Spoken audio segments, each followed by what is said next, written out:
कुतुब मीनार का निर्माण कार्य किसने पूर्ण करवाया था? कुतुब मीनार के निर्माण कार्य को इल्तुतमिश के द्वारा पूर्ण करवाया गया था, लेकिन कुतुब मीनार का नींव कुतुबुद्दीन ऐबक जो कि गुलाम वंश के संस्थापक थे, जिन्होंने 1206 में गुलाम वंश का स्थापना किया था, उन्होंने कुतुब मीनार का नींव रखा था। कुतुबुद्दीन ऐबक को लाख बख्श यानी लाखों का दान देने वाला कहा जाता था। इसने 2.5 दिन का झोपड़ा भी कुतुबुद्दीन ऐबक ने ही बनवाया था। कुतुब मीनार से संबंधित एक सवाल आपको और फंसाएगा कि कुतुब मीनार को चौथी मंजिल से 5वीं मंजिल किसने करवाया था? तो फिरोज शाह तुगलक के समय में कुतुब मीनार पे बिजली गिर जाती है, आकाशीय बिजली, जिसके कारण से एक मंजिली क्षतिग्रस्त हो जाता है। तो उस एक मंजिली को तुड़वा करके उसमें 2 मंजिली बनवा देता है। तब से कुतुब मीनार अब 5 मंजिली हो गई है। नेक्स्ट सवाल की ओर बढ़ते हैं। दिल्ली सल्तनत पर कितने वंश ने शासन किया? तो दिल्ली सल्तनत पर कुल 5 वंश शासन किया। इसको याद करने का ट्रिक है GKPSL याद रखेंगे। जी से गुलाम वंश, के से खिलजी वंश, P तुगलक, S सैद और L से लोदी वंश। नेक्स्ट, तूतीनामा के लेखक कौन है? तूतीनामा के लेखक जिया नक्शबी हैं, जिसमें एक तोता एक बिरहन की कहानी सुनाता है जिसके पति विदेश गए हुए हैं। आप याद रखेंगे, यहाँ पे आपको फंसाएगा कि तूतीनामा के लेखक जिया नक्शबी है, लेकिन भारत का तूतीय हिंद अमीर खुसरो को कहा जाता है।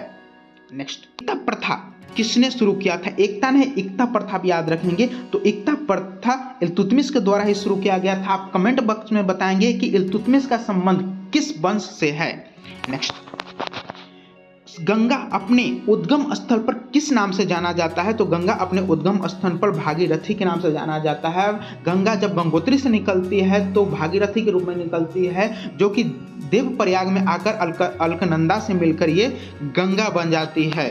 आपको कमेंट बॉक्स में बताना है कि गंगा को बांग्लादेश में क्या कहते हैं। नेक्स्ट, संविधान के किस भाग को संविधान की आत्मा कहा जाता है? तो संविधान के मौलिक अधिकार यानी भाग 3 को 12 से 35 तक जिस अनुच्छेद की चर्चा है उसको संविधान की आत्मा कहा जाता है।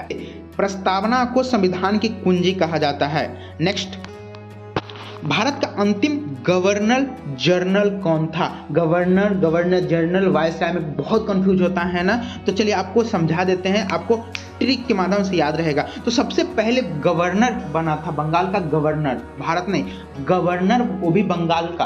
तो बंगाल का पहला गवर्नर अगर पूछे तो रॉबर्ट क्लाइव, कलाई हाथ का कलाई होता है ना, तो हाथ के कलाई से आप याद रखेंगे कि रॉबर्ट क्लाइव को 1757 ईस्वी में भारत का पहला गवर्नर नियुक्त किया गया था। उसके बाद ये कहानी चलती है, उसके बाद 1773 में एक रेगुलेटिंग एक्ट आता है। उस रेगुलेटिंग एक्ट के तहत गवर्नर का नाम बदल के गवर्नर जनरल कर दिया जाता है। तो बंगाल का पहला गवर्नर जनरल जो वारेन हेस्टिंग होते हैं। उसके बाद 1833 का रेगुलेटिंग एक्ट आता है, जिसमें बंगाल के गवर्नर जनरल को पूरे भारत का गवर्नर जनरल घोषित किया जाता है। तो 1833 के रेगुलेटिंग एक्ट के द्वारा गवर्नर जनरल जो कि पूरे भारत का गवर्नर जनरल होने लगा। उसके बाद 1858 का भारत शासन अधिनियम आता है। उस भारत शासन अधिनियम के द्वारा गवर्नर जनरल के पद को खत्म करके वायसराय के पद का शुरुआत किया जाता है। तो अंतिम गवर्नर जनरल लॉर्ड कैनिंग और प्रथम वायसराय लॉर्ड कैनिंग ही थे। चलिए यहाँ पे सवाल है कि भारत का अंतिम गवर्नर जनरल, अभी मैंने बताया ना कि लॉर्ड कैनिंग अंतिम गवर्नर जनरल थे, क्योंकि 1858 का भारत शासन अधिनियम के द्वारा गवर्नर जनरल के पद को समाप्त करके वायसराय की शुरुआत किया जाता है। तो अंतिम गवर्नर जनरल लॉर्ड कैनिंग और प्रथम वायसराय भी लॉर्ड कैनिंग ही हैं। नेक्स्ट बढ़ते हैं, बंगाल का प्रथम गवर्नर पूछ रहा है, तो मैंने ही बताया हाथ का कलाई, रॉबर्ट क्लाइव। इसमें क्लाइव ऑप्शन में नहीं दिया हुआ है, इसलिए भारत का पहला गवर्नर रॉबर्ट क्लाइव याद रखेंगे। नेक्स्ट सवाल है, भारत का प्रथम गवर्नर जनरल, पूरे भारत का पूछ रहा है प्रथम गवर्नर जनरल। तो 1833 के रेगुलेटिंग एक्ट के द्वारा बंगाल के गवर्नर जनरल को पूरे भारत का गवर्नर जनरल नियुक्त किया जाता है। तो उस समय लॉर्ड विलियम वेटिंग रहते हैं। तो लॉर्ड विलियम वेटिंग भारत के प्रथम गवर्नर जनरल थे।